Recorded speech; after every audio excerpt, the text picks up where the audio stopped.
Espero lograr con esta moderación estimular buenas preguntas a los panelistas y buenas reflexiones. Para ello, hago una breve aporte a partir de la presentación de la profesora Victoria Camps, que puede contribuir a crear ese ambiente de foro, de preguntas, de inquietudes.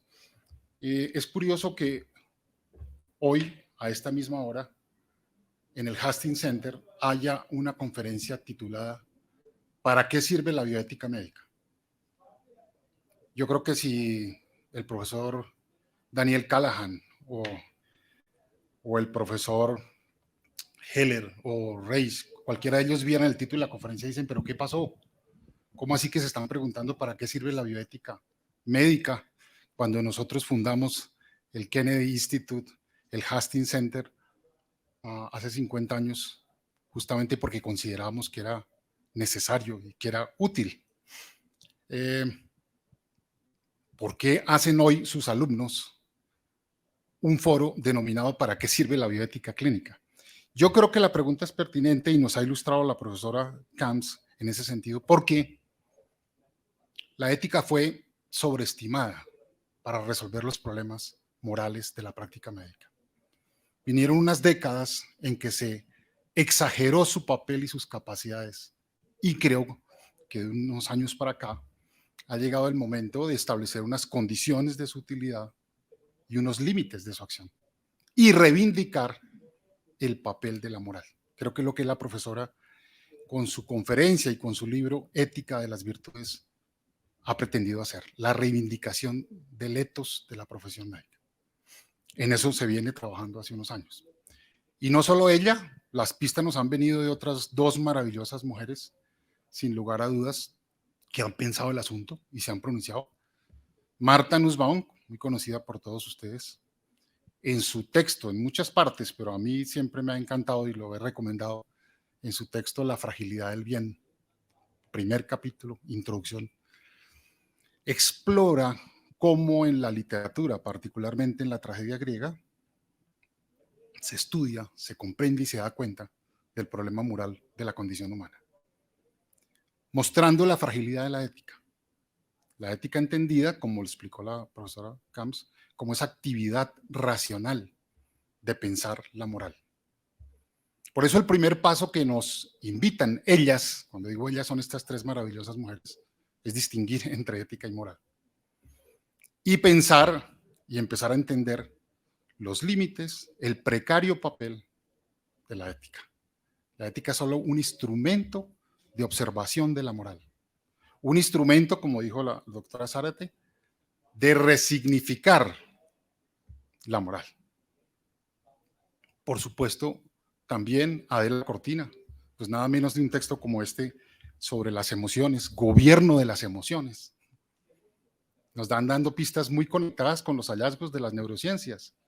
La moral son esas normas intuitivas, son las normas de la vida, son las verdaderas normas, las de la moral. Están asentadas hace ya, por ensayo-error han desarrollado procedimientos y normatividad hace 100 millones de años en el mesencéfalo. La ética es una actividad racional que hasta ahora está aprendiendo a pensar las cosas en la corteza y en unas áreas de la corteza y de manera precaria.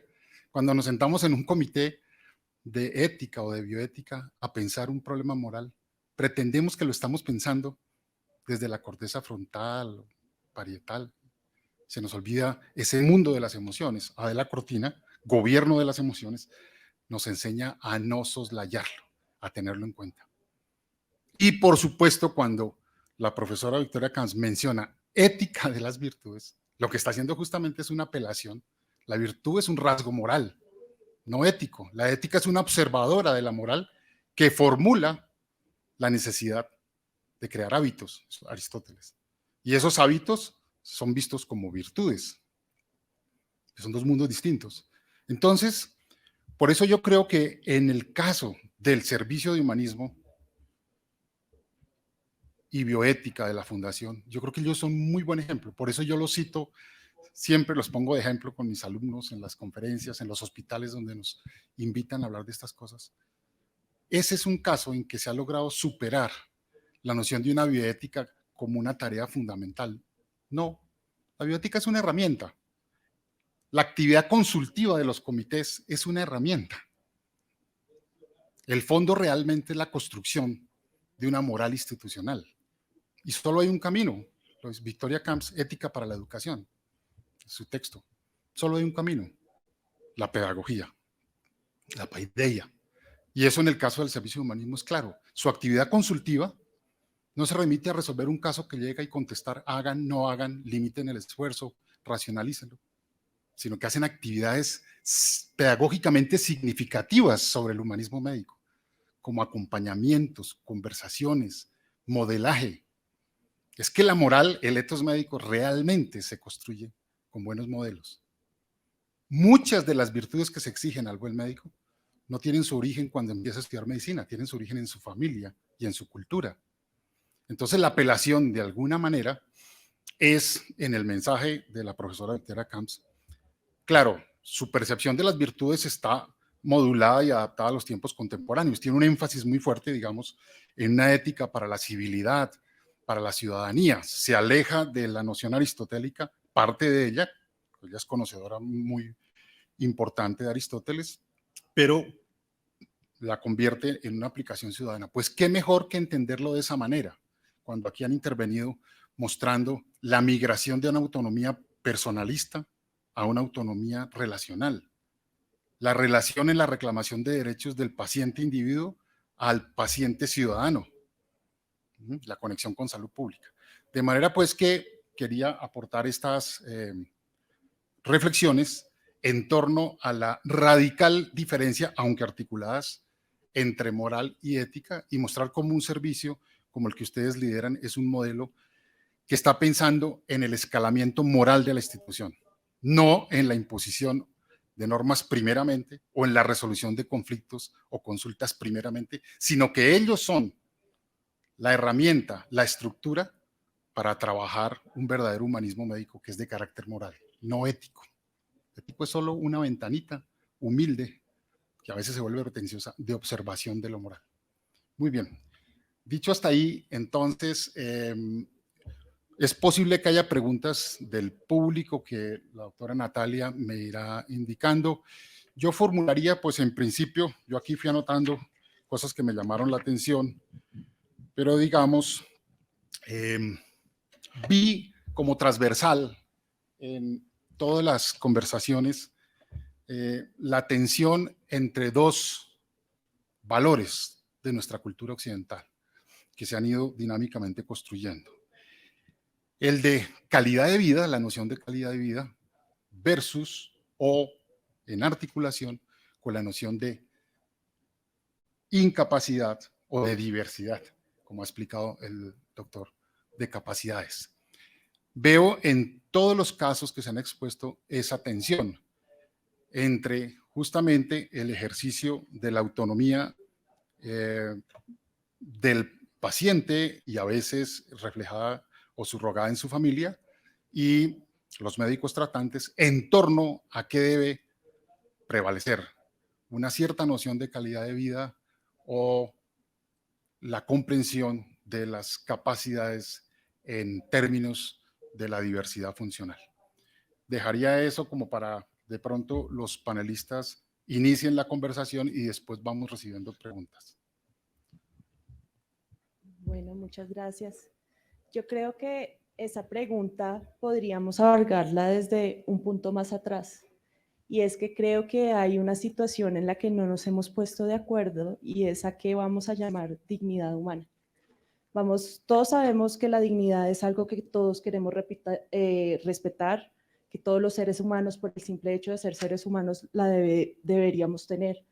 Pero lo que todavía no nos hemos puesto de acuerdo, y esto es evidente cuando hay diálogos sobre el aborto, sobre la eutanasia, es a qué vamos a llamar dignidad humana.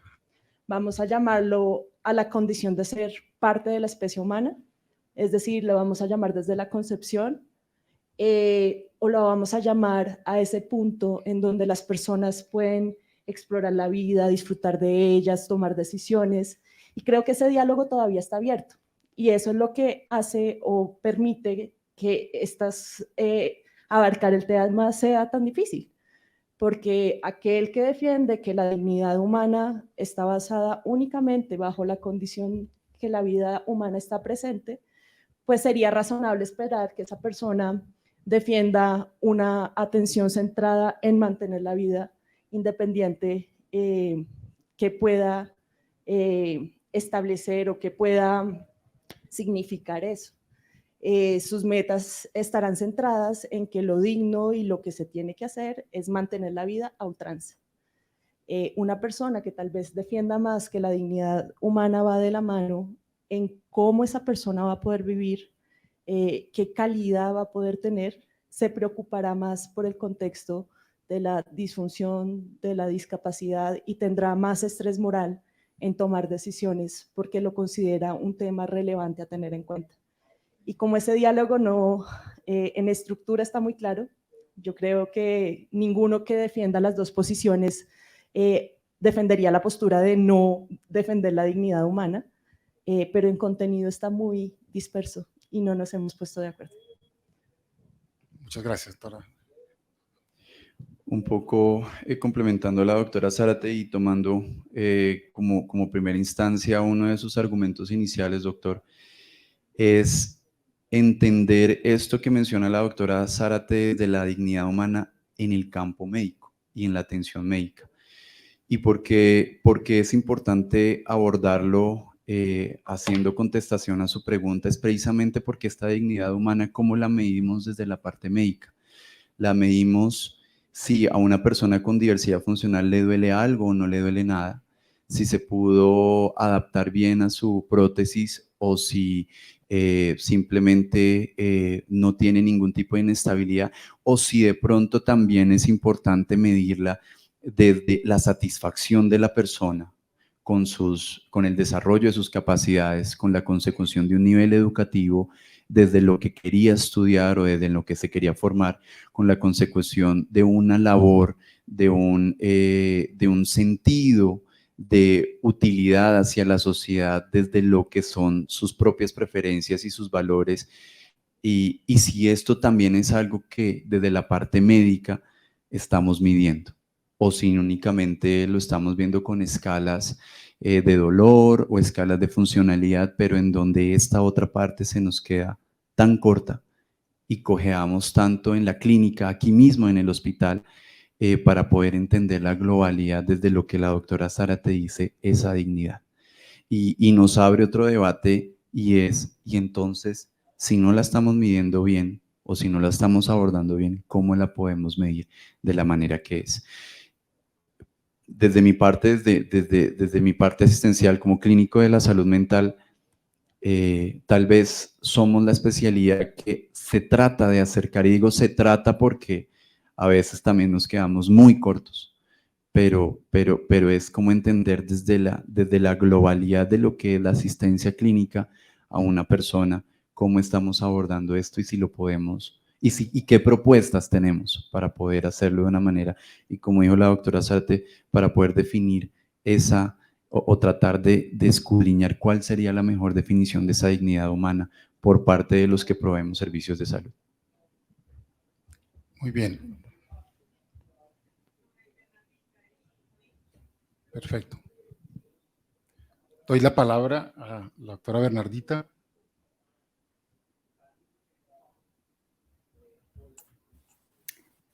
¿Con respecto a la misma pregunta o para resolver un poco el caso que les presentamos? En principio, sobre el tema que estábamos hablando, la noción de calidad de vida, que los ponentes lo han trabajado en términos de reconocimiento de la dignidad humana del paciente. En principio eso y luego... Perfecto.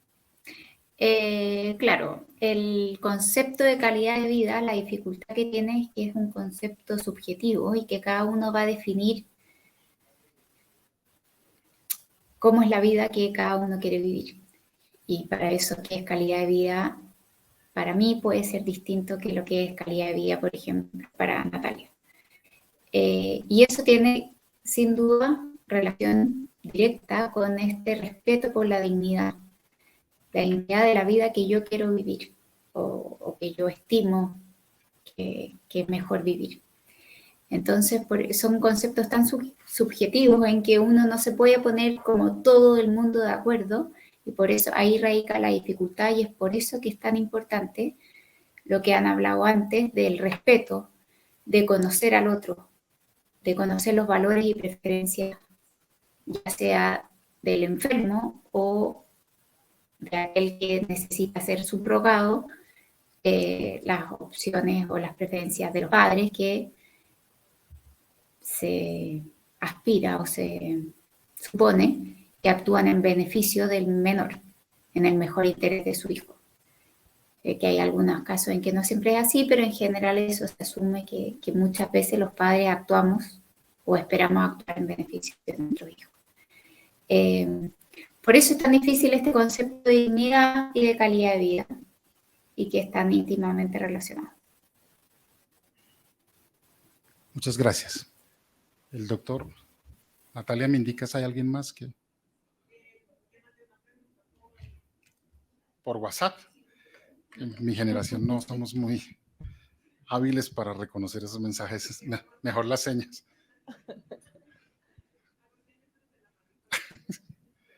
Dice.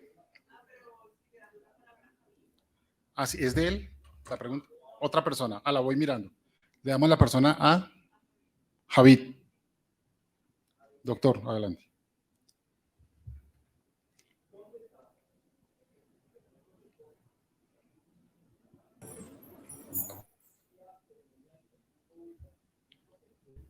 ¿No se escucha?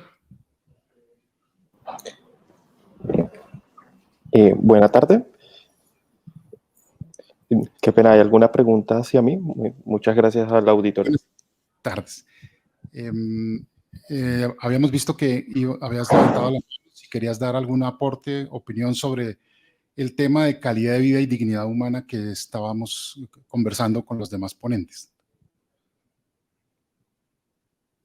Pues como señalaba la doctora Bernardina, es un tema muy diverso. Cada persona define calidad de vida según lo que considere para sí mismo, basado en el principio de dignidad humana, que es lo que merece cada persona en un determinado contexto. Y como usted citó anteriormente a Martha Nussbaum pone un esquema muy pragmático a través de su teoría de las capacidades humanas en conjunto con Amartya Sen, para poder definir parte de lo que involucra esa dignidad humana, porque la dignidad humana también necesita medios o necesita elementos materiales, físicos, constitucionales, políticos, sociales, culturales e históricos para que esta en alguna gran medida se garantice, por lo que hay un contenido muy subjetivo sobre lo que es la calidad de vida, pero también se exigen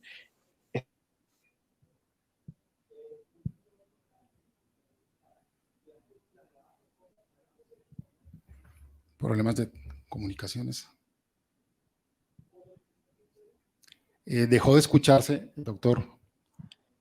Qué pena. Sí. Ya regresó. No, gracias.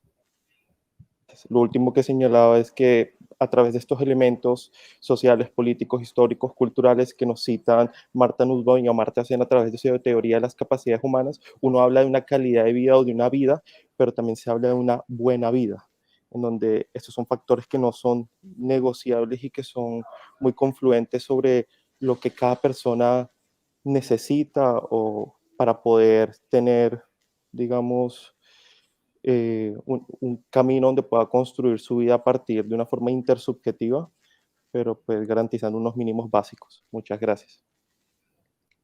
Muchas gracias, doctor. Aquí tengo la pregunta enviada por Mauricio Duarte, el doctor Mauricio Duarte. Dice, ¿la dignidad humana depende de la autonomía del enfermo, individuo entre paréntesis, o de la sociedad, padres y familia?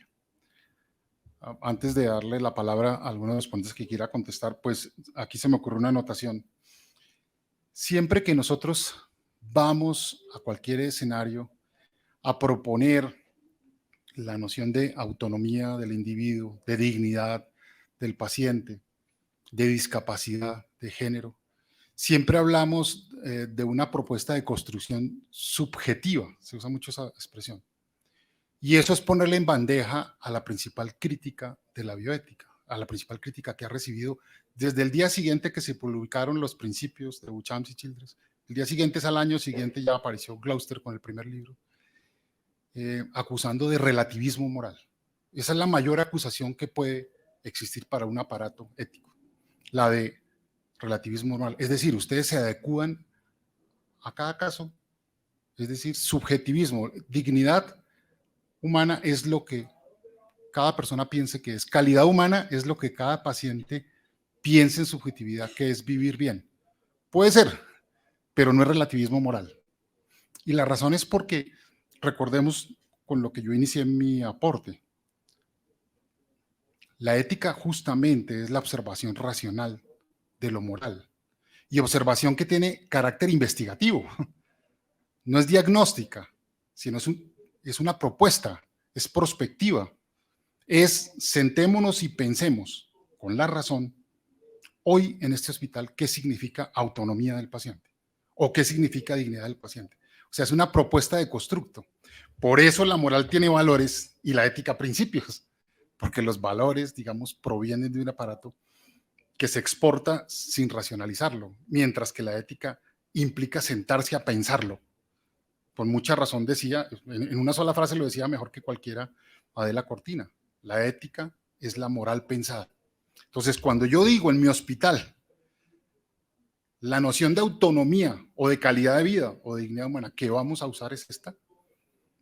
Si es legítima la propuesta es porque pasó por el examen racional de los miembros de esa comunidad, inspirados en su servicio de humanismo, en su comité de ética, en el grupo pensante del humanismo que allí haya, y de la paradigma moral de ese hospital, de su cultura, de sus pacientes, reconstruye una propuesta que denomina ya no un valor, no la calidad de vida como valor, o la dignidad humana como valor, que viene por pura tradición moral, sino la calidad de vida o la dignidad como principio.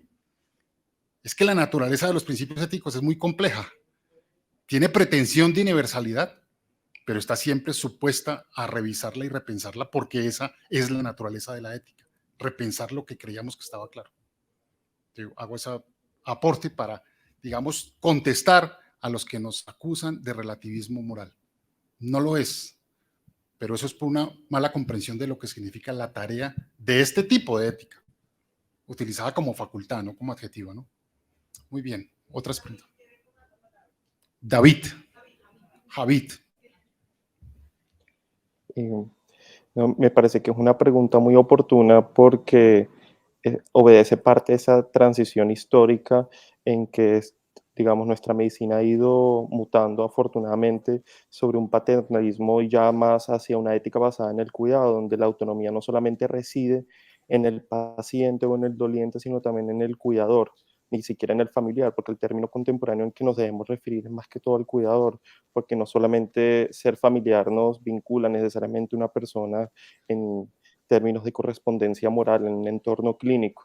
Yo pensaría que parte de esa autonomía en este tipo de relaciones reside en ambos, tanto en el enfermo como en quien lo cuida, su cuidador principal, y que parte de este enfoque viene de las éticas y epistemologías feministas, particularmente de Carol Gilligan y todo lo que sigue a partir de ese momento histórico importante y muy desde el postestructuralismo, la ética de la alteridad. Yo pienso que es importante reconocer que las decisiones se toman en conjunto, los procesos se viven en conjunto, la experiencia del enfermo, la experiencia del cuidador son ambos importantes, inclusive son un binomio en todo el marco de tema de toma de decisiones. Para responder muy sucintamente a esa pregunta, y es que la autonomía recae en ambos. Las decisiones se toman en conjunto. Natalia, ¿algún?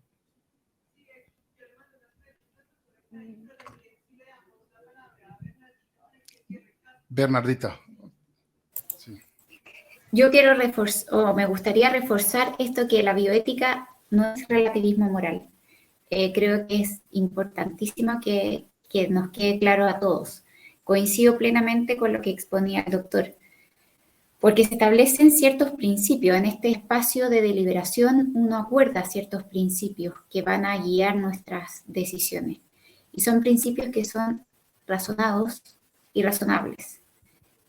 No es que esté todo permitido o nada permitido. Hay una cierta ponderación de valores y establecemos ciertos principios. Por ejemplo, uno de los principios es este respeto por la autonomía del otro, este respeto por la dignidad de la vida humana. Y eso nos guía nuestras decisiones, pero no es que todo esté permitido o que, muy por el contrario, nada esté permitido. No es relativismo moral, así que concuerdo totalmente con lo expuesto anteriormente. Muchísimas gracias. Yo anoto, antes de dar allí, hay una palabra, una actividad que el Servicio de Humanismo de la Fundación utiliza en todos los casos. Esa sirve perfecto para ilustrar esto, que es la de resignificación. ¿Qué es esa tarea? No es una tarea lingüística, plenamente.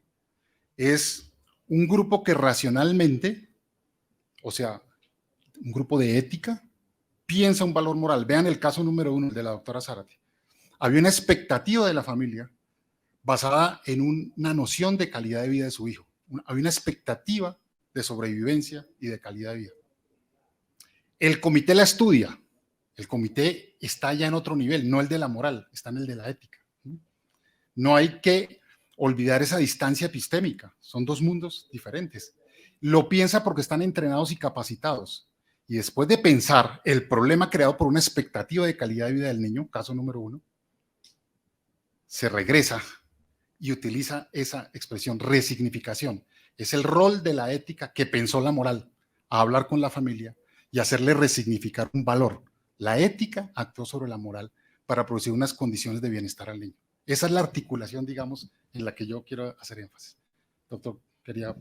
Sí, un poco la propuesta y que la invitación nuevamente es al libro y al caso en específico sobre diversidad funcional.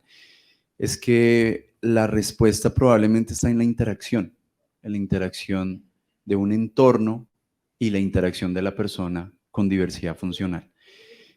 No se le otorga responsabilidad al uno ni al otro porque no sería autonomía de esta forma. El entorno, la sociedad, la estructura legal, económica que rodea a la persona tiene la responsabilidad de no es que tome las decisiones, ni mucho menos sepa lo que es mejor para esta persona, sino su labor está en otorgarle toda la información y todos los recursos específicos para que esta persona informadamente y con todas las herramientas llegue a ejercer su autonomía. Eso es un poco la propuesta, la interacción entre estos dos agentes y el fruto de la interacción es lo que permite ejercer esa autonomía. Aquí tengo las preguntas que me enviaste del doctor Miguel Rincón. ¿A los que están presentes? ¿Las que me enviaste aquí no son de los presentes? Ah, ok, entonces mejor. Yo solo quisiera agregar a esta última pregunta y con el ánimo de cerrar, que creo que hay una gran confusión entre lo que es el relativismo moral y lo que es el respeto por la pluralidad. Y es el sentido y en qué momento estamos haciendo el punto de reflexión. Es muy diferente decir y partir que tal acción es correcta y vamos a ver qué teoría se ajusta porque pues lo lograremos. Realmente el diálogo es tan amplio y tan rico que autores que defendan cualquier posición están presentes. Así que encontraremos el autor que se acomode a decir que esa acción fue correcta. Pero es muy diferente partir de una pluralidad en donde podamos reconocer que el contenido de los principios de lo que estamos defendiendo no está definido y que tenemos que charlar. Lo tenemos que charlar de acuerdo a un contexto temporal, un contexto cultural. No es lo mismo una sociedad que defiende la dignidad a ultranza de la vida. No es la misma sociedad que aquella sociedad liberal que defiende que son las decisiones lo que hace de la persona. ¿Y dónde estamos planteados nosotros? En un punto medio. Porque es que sí, y respondiendo a la pregunta sobre la autonomía, si partiéramos que hay que ser autónomos para ser dignos, pues no podríamos reconocer un periodo como la vida neonatal, No podríamos reconocer el paciente que nunca más se va a despertar. No podríamos reconocer al enfermo moral, el enfermo mental que no puede llegar o aspirar a tener capacidad de toma de decisiones. Habrían muchas personas que dejaríamos de reconocer si solamente partimos de la autonomía y de la agencia moral. Y es un terreno también peligroso. Lo contrario tampoco es una defensa absoluta que la vida por ser humana en cualquier contexto, de cualquier modo y de cualquier manera. Realmente nuestro contexto cultural, social, histórico nos ha llevado a tener un punto intermedio en donde reconocemos el valor de la vida, pero reconocemos la importancia de escuchar al otro para llenar de contenido en qué consiste esa vida digna de ser vivida. Sí. A mí me gustaría hacer una confesión, y es ¿por qué traemos la mitad de un libro relacionado con discapacidad o con diversidad funcional? ¿Qué nos movió a hacer reflexiones alrededor del tema? En lo que llevo yo en el servicio, de las mayores dificultades que he tenido para tomar decisiones respecto a eso, a las decisiones en alguien que tenga una condición de discapacidad. ¿Por qué lo hace para mí tan difícil? Porque si bien es cierto, tenemos unos principios que hemos ido evidenciando a lo largo de nuestra práctica y a lo largo de todos nuestros procesos de consultoría, y en cierta manera los tenemos claros y son claros para todos. Vamos a respetar la autonomía de un paciente, vamos a brindarle todos los tratamientos que de verdad lo beneficien, vamos a evitar hacerle daño y adicionalmente lo vamos a hacer en un ambiente justo. Eso nos guía en el día a día y finalmente las decisiones que nosotros acompañamos, porque ese es el papel que tenemos de mediadores, de resignificar lo que le puede pasar a un paciente o su familia. En un entorno donde un paciente se puede comunicar y tiene todas esas habilidades para hacerlo, no tenemos dificultades. ¿Qué es lo que usted considera que es calidad de vida para usted? ¿Cuáles son sus ambiciones? ¿Cuáles son sus sueños? ¿Cuál es el entorno en el cual se quiere ajustar?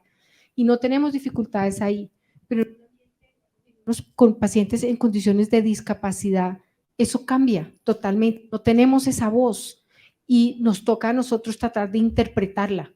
Y digo a nosotros encontrando el contexto, la familia, el escenario, qué dijo, qué le hubiera gustado, ustedes cómo lo perciben. Y es de las mayores dificultades, y esa es la confesión que hago en esas consultorías. Hacerlo bien, respetar esa autonomía que no puede hablar, respetar ese contexto de su familia, respetar años de haber sido excluido, años de una carga de enfermedad que ahora tiene un proceso agudo y que decimos, ¿será el momento de parar? Este ya será el momento, ya tiene suficiente carga física o psicológica o psiquiátrica, ¿será que este es el momento de parar una intervención? ¿O será que tenemos que seguir? Y es por eso que hicimos un texto relacionado con discapacidad. Nos pusimos a pensar y a decir qué más elementos tenemos que incorporar, cómo más tenemos que pensarlo, cómo más tenemos que ver esa parte moral y adicional, ética, de principios, qué tenemos que adicionarle a esos principios que nos mueven a hacer una recomendación ética del cuidado, por ejemplo. ¿Será que tenemos que meter más elementos de ética del cuidado? ¿Será que tenemos que meter más elementos de un discurso, no lo sé, feminista? Cosas adicionales que nos llenen de mayores capacidades para tomar las mejores decisiones y las mejores recomendaciones. Eso era lo que les quería contar, un poco el contexto de por qué hicimos esto en este libro. ¿Seguimos con las preguntas virtuales o una y una? Entonces, una presencial. Perfecto. Adelante. Buenos días para todos. Bueno, realmente tengo dos preguntas. Bueno, voy a hacer la primera, es para la doctora Bernardita. Aunque probablemente la respuesta se encuentra en el libro, quería saber si podría concluirnos de manera general cuáles fueron las limitaciones del esfuerzo terapéutico o las metas que se plantearon con esta paciente teniendo en cuenta pues las concepciones de la familia.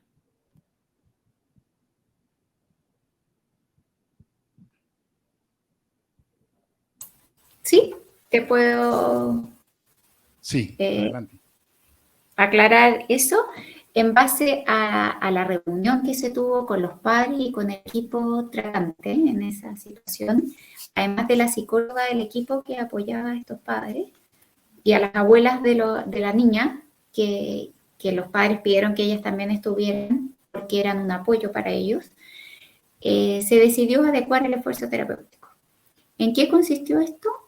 En no escalar en ventilación mecánica invasiva, porque eso suponía que la niña iba a terminar con una traqueostomía, porque no iba a poder ser capaz de salir de la ventilación mecánica invasiva, lo que también tenía consecuencias en su calidad de vida. Mantenerla en una unidad de cuidados intensivos, pero en pieza de intermedio, para facilitar mayor compañía familiar, con un manejo adecuado del dolor y de todos los síntomas, incluidas las curaciones por las lesiones en la piel y en la mucosa, y en caso de que mejorara, hospitalización domiciliaria, programar una alta centrada mayormente en el cuidado de esta niña, más que en la curación. No les voy a contar el desenlace para que vean el libro, pero en el fondo esos fueron los cursos de acción recomendados. En el fondo establecer como ciertos límites de los tratamientos, que era no escalar más allá, sino que mantener las terapias actuales. Recuerden que la niña estaba con BiPAP. En el fondo no escalar a una ventilación mecánica invasiva. Y siempre que fuera posible, retirar el BiPAP si es que la niña podía, porque es más cómodo tomarla en brazos y acompañarla sin el BiPAP. Muchas gracias. Muy bien. Tengo aquí una pregunta del doctor Miguel Rincón que dice: ¿la dignidad humana debería ser manejada igual en los diferentes servicios en lo que se puede generar la relación médico-paciente? Sin embargo, he visto pacientes decir que su dignidad fue maltratada en el servicio de urgencias y cuidados intensivos y recuperada en hospitalización. Él termina diciendo en otro mensaje, aquí, ¿qué opinan los expertos frente a esto? ¿La dignidad humana en los diferentes servicios de una institución debe ser manejada de la misma manera o la dignidad humana del paciente debe ser manejada diferente frente a cada servicio? Esa es la pregunta del doctor Miguel Rincón.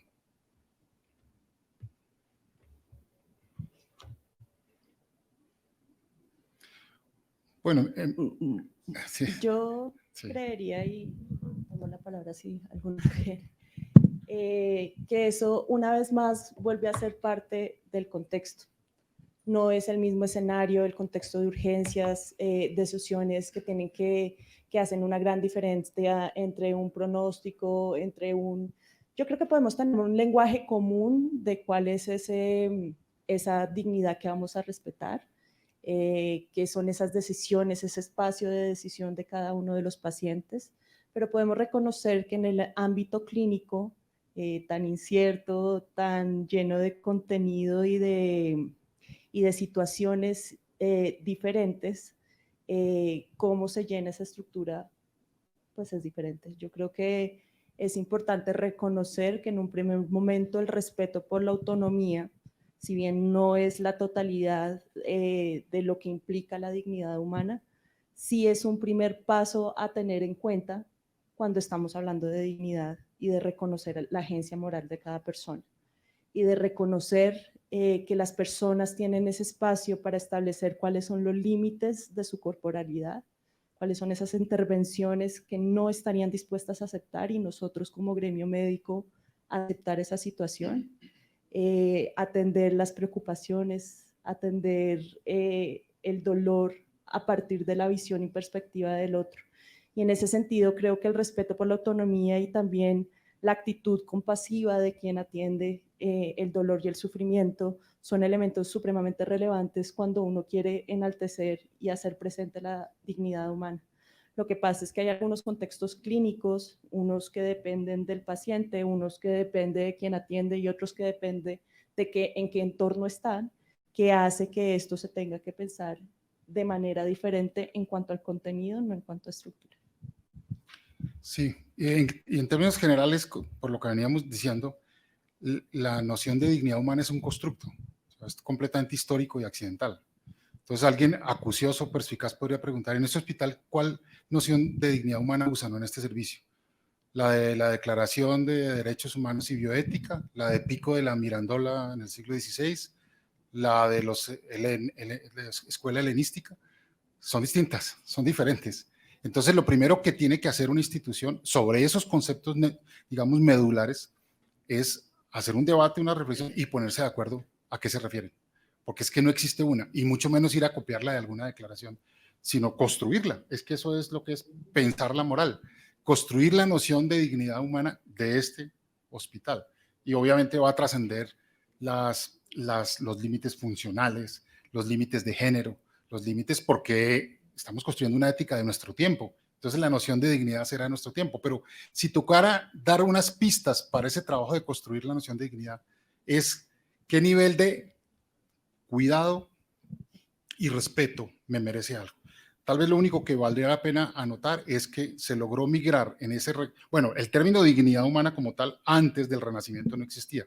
En los griegos se llamaba prestigio interno y después migró de otra manera. Pero digamos, si algo se debe resaltar es que migró, digamos, de ser un reconocimiento interno a ser un reconocimiento social. Digamos, eso sí, de la modernidad para acá, de Kant para acá. Y entonces la dignidad cobra otra dimensión, pero no está escrito qué significa. Pueden darse el gusto de pensarlo y escribirlo. ¿Del auditorio? Muchas gracias, doctor, muy amables. Pues digamos que me adheriría un poco como a lo que usted acaba de mencionar, pero también disto un poco de ello, en la medida en la que todo el ambiente que generamos en un hospital o como personas es un constructo social. Y como constructo social, digamos que se me viene un poco como a la mente la frase de Wittgenstein en su conjunto 7 del Tractatus Lógico-Philosophicus, y es que cómo lograr generar límites del pensamiento, si es que estos límites existen, pero más importante aún es cómo pensar en lo que no puede pensarse. Y basado en ese constructo, lo que usted acaba de mencionar en términos de que ese constructo viene desde Kant, desde Heidegger y demás, pero antes de la Ilustración, algunos pueblos que hemos sido un poquito vetados de la Ilustración con un poco de esclavitud y demás en esos constructos. Y creo que la parte social tiene que salirse un poquito, o el constructo general debe salirse un poquito y tomar un poco la versión que usted mencionaba ahorita de qué es la resignificación y para cada paciente en cada situación. Es decir, no es la misma la dignidad que puede tener en cuidado intensivo la percepción de la familia con respecto a tener un tubo en la laringe, un marcapasos, un catéter saliendo del cerebro, sino que también en hospitalización, ¿qué significa eso? Que pueda ir al baño quizás, que no tenga que usar un pato, ese tipo de situaciones. Entonces creo que parte de esa resignificación no puede ser necesariamente un constructo que vamos armando, obviamente, porque en el lenguaje es que se vuelve positivo, que vuelve a existir, pero si se queda acá atrapado o incluso si no lo conocíamos en nuestra mente, eso no existe, como decía Wittgenstein precisamente en eso, y es la realidad está construida tanto de las cosas que existen, pero también de las cosas que no existen. Y nuestra realidad, hasta que no las empezamos a hablar en los libros, en los textos, con Kant, con el uno, con el otro, no existe, pero no por eso no la podemos redignificar en una persona individual. Entonces me parece como que me adhiero en esa posición de también tenemos que generar unas políticas claras en cada situación en las que estemos, pero nosotros como prestadores de salud, como personas, como individuos, frente a cada dinámica de cada persona en específico, también deberíamos resignificar lo que para esa persona significa su propio lenguaje. Era un poquito de ello. Gracias. Muchísimas gracias. ¿Hay una pregunta virtual? Perfecto.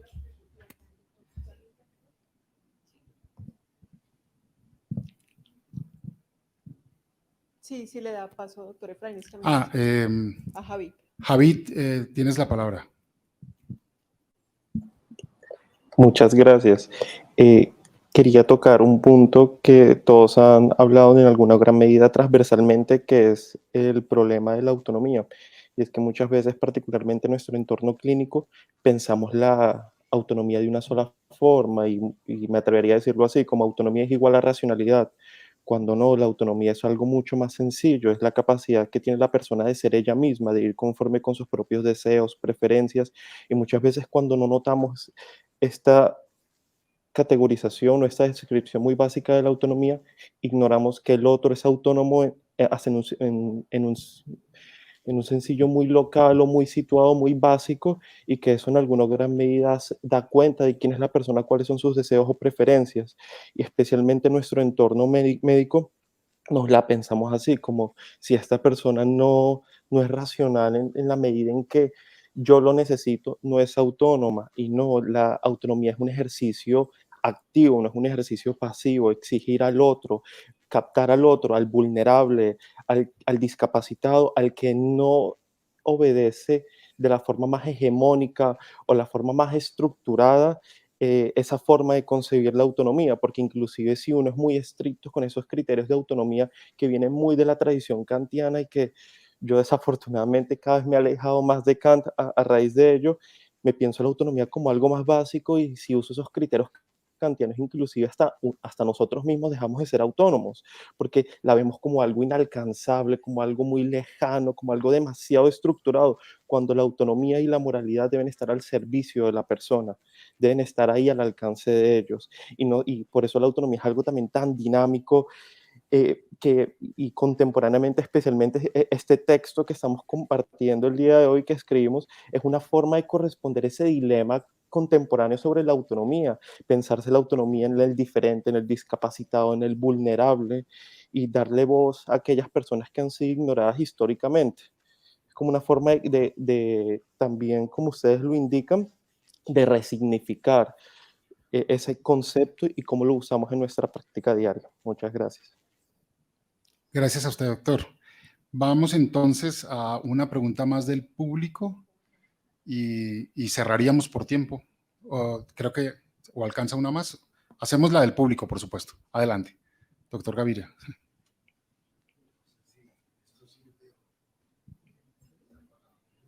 No me enseñó a manejar esta cosa. Bueno. Yo, pues, todo lo que hemos escuchado evidentemente es producto de horas, grandes horas de estudio y de compromiso. Y yo quisiera pensar que esta pequeña intervención puede contribuir al libro que viene, por supuesto, y por sobre todo a las opiniones que hemos oído en el sentido de cómo hacemos para tomar decisiones. No es que con lo que yo vaya a decir ilumine a nadie, por supuesto, es simplemente una sugerencia. Y todos los que ya intervinieron la tienen clarísima, pero es una pregunta que de pronto tenemos que hacernos y que si bien la tenemos clara, de pronto la respuesta todavía no la hemos buscado bien. Es la siguiente. Mi paciente, ese que está ahí y para el cual yo he reunido a la familia, a los cuidadores, ¿le interesa para su futuro lo que yo voy a decidir? Porque es que no es el familiar, ni el cuidador, ni nadie. La primera pregunta, que por supuesto todos nos la hemos hecho, las personas que presentaron, en fin, todos nos la hemos hecho, pero yo quiero hacerla explícita. ¿Qué piensa mi paciente? Si tengo un paciente con una enfermedad mental severa, un Alzheimer muy avanzado, ¿a él le va a servir que yo le trate la neumonía? Tal vez no. Eso es lo primero. Lo segundo es que me encantaría ser filósofo como el doctor Méndez, pero no lo soy. Entonces, para mí la ética no es sino responder algo. Lo puedo hacer lo mejor, de acuerdo con mis capacidades, y lo puedo hacer sin condición alguna. Eso lo dijo Cristo, Aristóteles, todo el mundo ha dicho lo mismo. Yo me confundo cuando un filósofo habla con toda la propiedad, pero yo soy un simple clínico. Yo lo único que busco es, con mis conocimientos, hacer lo mejor que pueda por mi paciente. Eso es todo. Gracias. Mire, doctor Gaviria, gracias. Natalia, no sé cómo estamos de tiempo. La doctora Adriana Álvarez tiene una pregunta más, sí, o el público. Yo creo que podemos hacer un cierre en horas del tiempo, porque tenemos, sí, como estamos bien y tenemos la intervención del doctor Tealdi a las 4:10 y no nos podemos mover mucho, entonces si nos ayuda con un cierre. Bueno, la de la doctora Adriana Álvarez, ¿la hacemos o la utilizo para el cierre? Gracias por las presentaciones excelentes, la doctora Adriana Álvarez. ¿cómo elevar el concepto de cuidado a la categoría de principio bioético, tan relevante como la autonomía o justicia? Bueno, sirve para el cierre la pregunta de la doctora Adriana Álvarez. ¿Cómo elevar un valor a principio? Eso fue justamente lo que nos contó, nos explicó Victoria Camps refiriéndose a Gilligan, cuando ella, con argumentos racionales, un valor como el cuidado, para esto no hay que, digamos, ser filósofos, sino hacer prácticas filosóficas, que esas, digamos, le convienen a un médico. Entonces, en ese sentido, el cuidado como valor es lo que tiene cualquier mamá, como valor. Ella no lo ha elaborado, digamos, argumentativamente, no lo ha discutido racionalmente. Cuida, porque cuida, es un valor que vio de su mamá, de su abuela. Entonces, la doctora Adriana Álvarez, que entiendo que es nuestra colega pediatra de la UCI, bueno, que la saludo con mucho gusto, ella pregunta, ese valor del cuidado que está en la cultura, ¿cuándo se convierte en principio? Muy sencillo, cuando 5 buenos médicos con buenas intenciones y con algunas prácticas filosóficas se sientan en un grupo de trabajo, llámese comité, consultoría, servicios de humanismo, y piensan, ¿a qué nivel elevamos la aplicación de este valor aquí en nuestra institución? ¿A qué nivel de obligatoriedad, de compromiso lo elevamos aquí? ¿A qué nivel lo proponemos como vinculante en la práctica médica? Cuando hacen eso, lo vuelven un principio. Esa es, digamos, la respuesta. Bueno, pues muchas gracias a todos por la participación.